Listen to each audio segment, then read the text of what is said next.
Episode 6. Well, the game for this week, the game of the week, is Mount Your Friends, which is one of the best games to play with your friends. I was saying earlier that just the name is it's a talking piece, right? Mount Your Friends. You tell. I remember inviting Chris, hey, we got to play Mount Your Friends, and seeing everybody blush in the room, not knowing what I was talking about. So let's see, we all played it. I've played it for actually a couple of years now. Somebody else introduced it to me a long time ago, and it was one of those, hey, we're bored on a Friday, we got nothing to do, let's just burn 20 minutes on this really dumb game kind of game. And it's definitely a good game for like party or social kind of game. It's definitely a party game. That's the way to play it. I mean, I know a few people who played online with others, but you really want to play it as a party game. Yeah. It's the perfect party game. I guess we should give the elevator pitch for the game. So there's a bunch of different modes, but the mode you'll find yourself playing first is you take turns with various other people, and you have a kind of a wrestler, or not wrestler, I guess so. It's kind of a wrestler, I guess. Yeah. And each button on the face of a controller controls one of the limbs, and you can only control one limb at a time. And what you do is you're trying to climb with sticky hands and sticky feet up a mound of people to get to the top, like King of the Hill, within a certain amount of allotted time, usually like 1 minute. And then when you get above the line, you try to position yourself either to help yourself or screw the next person, and you press start, and the next person has to climb that hill and get above where you were, and get above that person, and then continue on that pattern until somebody doesn't get to the top of the hill in time finally. And then if you're playing with just two people, that would end the round. If you're playing with more than two people, it'll just take that person out of the game until it whittles down to the last person. Yeah. So you don't literally screw a person. Well, I don't know.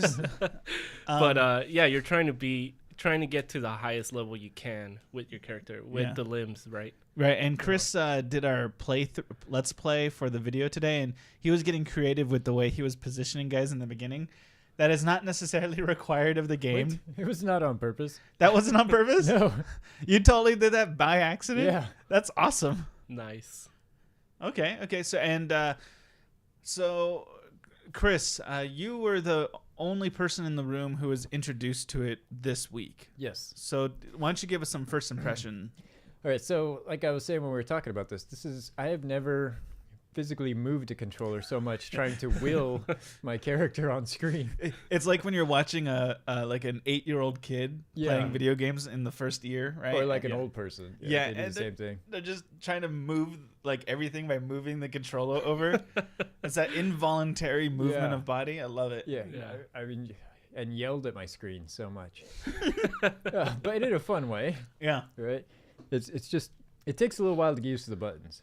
It does. Yeah. That's part of its gameplay technique, right? I mean, it's supposed to be difficult for your fingers. Yeah.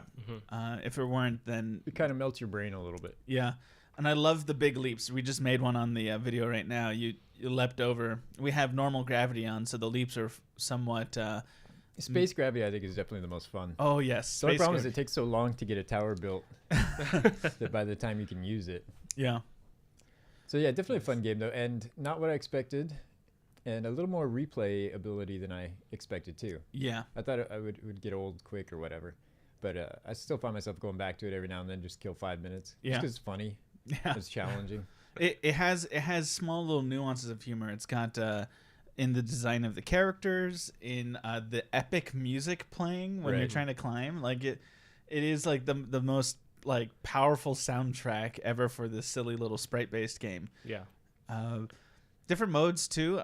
We're seeing the basic vertical mode, but there's a horizontal mode which I think I even like better.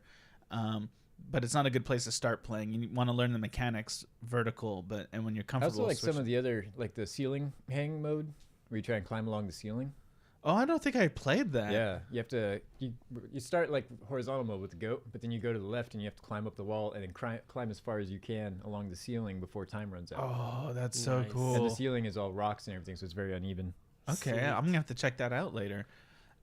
Yeah, I haven't played. They even that have either. just That was pretty cool. a long distance mode where you try and run as far as you can in like 500 seconds or whatever it is. A lot of the smaller modes are about training you on the basic mechanics of the game. Really, they're about making you really adroit, really skillful in the basic mechanics. What I like about horizontal mode is, and Chris knows what I'm talking about here. Like, when players are playing the game to maximize fun, what you do is in the beginning, you kind of set the first couple of guys so that there's a good launching point, and then you start subtly building one guy after another a hill going off into the distance. And then when you have that hill made, you can kind of stick your hand to one of the first characters' hands that are there on the, waiting for you from a previous player, and swing yourself really hard to the right and kind of just blast yourself into that hill to make a lot of distance. Nice. And that's a lot of fun. It's a lot of fun. And definitely, and so you're probably seeing us actually try to make those jumps going vertical right now, like the video just happened at the moment. But also, you can do that horizontally in horizontal mode about flying to the right. And as far as modes go, you can take either vertical or horizontal and control the gravity. So there's normal gravity, which is what our playthrough is in the video. There's also low gravity. So when you do jumps, you're going to go flying, and that's a lot of fun. There's even a storm mode that adds wind to the whole thing. I don't think you can change the direction of the wind, which I thought was a little annoying. It's good for horizontal mode, but with vertical mode, it actually makes it like extremely unfair on one side. What other modes were there, Chris? Fencing, where you have two players and each one has a sword on top of their head. You try and stab the other player. Yeah, it actually reminds me of, is it Star Wall? Was that the name of the game, Star Wall? I don't know. You guys never played that? Yeah. Where you play as like a kind of like some kind of fish or whale in 2D space flying around, and you have a sword sticking out of your forehead, and it's about it's a multiplayer game where you got to stab the other guy without getting stabbed by him. Yeah. And there's also coin chase or whatever. You try and catch the coins. Yeah, that mode was probably my least favorite because it got to a point where we realized if you stuck to the right side of the screen and I stuck to the left side of the screen, we'd always have a coin. Then there was a King of the Hill mode. There's a tag mode. Yeah, tag mode was pretty good. Yeah. Nice. So I have a question. Sure. With the controllers, does it have to be an Xbox controller, or can it be like a third-party one, like PlayStation? I don't think it can be PlayStation. I mean, last time I tried a PlayStation controller was a couple of years ago, and I don't think it had the button prompts on the screen, because like part of the game is you have to know what hand to use, and so when you use the Xbox controller, it has a hand for X, a hand for Y, and so it didn't have for the triangle, A, for square, B. circle. Yeah, they didn't have that last time I tried, which I didn't try this week for Game Club, but I did try in years past, and they didn't have that. So what I can say for sure is the button prompts on the game are definitely suited for Xbox controllers. Okay. I don't know if they're suited for any other, like maybe the Steam controller, but because there's now face buttons on the Steam controllers, right? Or did they take those off? They took those off late into the game, didn't they? Yeah, I never bought it's one. two like touch pads, I think. Yeah, well, the original version had buttons on it, a bunch of buttons. I'm trying to remember, and I can't. I think it's just two regular like round touch pads that you use. Yeah. Yeah. But it's a pretty fun game, though. I mean, definitely you want to play it when you're with a lot of people. And Definitely a lot more fun that way. Yeah, and it's definitely an inebriation game. Let's just put that out there. It's a game that has some. I bet taking drinks of soda in case you lose is probably a way you can play this game. Drinks of soda or apple juice. So what's the vote on this one? Or milk. Everyone? Yeah, well, this one is. What is it? I forgot to check the price. What is it? I think it was $4.99. I can double check right now. Well, at $4.99, that's a steal. Yeah. Check right now. I'll give you a moment to check. Some things we didn't mention is it's $4.99 right now on Steam. The subtle humor of the game, not just the obvious stuff, but like every time it's your turn, you get a fresh character that you have to climb with, and he has a new name. Sometimes, like every once in a while, they'll throw in an animal instead of a person. Nice. There's lots of like little jokes and little things here and there to kind of just keep the amusement factor up.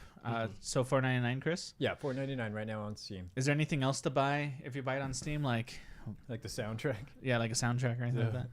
It's a super dramatic, epic soundtrack. Well, I'll put it this way while you check. My vote is $4.99 for sure. Totally buy it for $4.99. It's well worth that, especially when you consider it's got online multiplayer. And I would add that if there's any other way to give them money, I'd give them that money. Like you could buy a 4-pack at $14.99. So and give it to your friends. Yeah, to your friends. You know, It's more fun with friends. 100% do that. $14.99 for a 4-pack. Give it to 3 of your friends. That is my vote right there. Yeah, I agree with you. Yeah, $14.99. Get the pack and give it to your friends, and then just have some fun with that. If not, if you have a group of friends that you play regularly at somebody's place, then just get one and play that. So yeah, definitely worth it. Cool. Chris, what was your vote? Yeah, absolutely. I'd buy the 4-pack. Get a couple buddies in on it. Yeah. Okay, well, I think that's a good way to end things. And thanks for joining us. If you want to request that we play a game, or you want to talk about, add some observations for the next game we play, or have some questions for us to discuss, you can shoot us an email over at fandwgameclub@gmail.com. Or even feedback would be good. Yeah, feedback. You can also catch us on Twitter at fnwgameclub. Also on Facebook, F&W Game Club. And thanks for joining us for this. And the next game to be getting ready to play with us will be Undertale. Yes, RPG game. Yeah. So it'll be pretty good. Look forward to that. Our video will be out on September 20th. So if you want to shoot us any comments about that, awesome. And then the game after that will be We Happy Few on September 27th. Have a good day.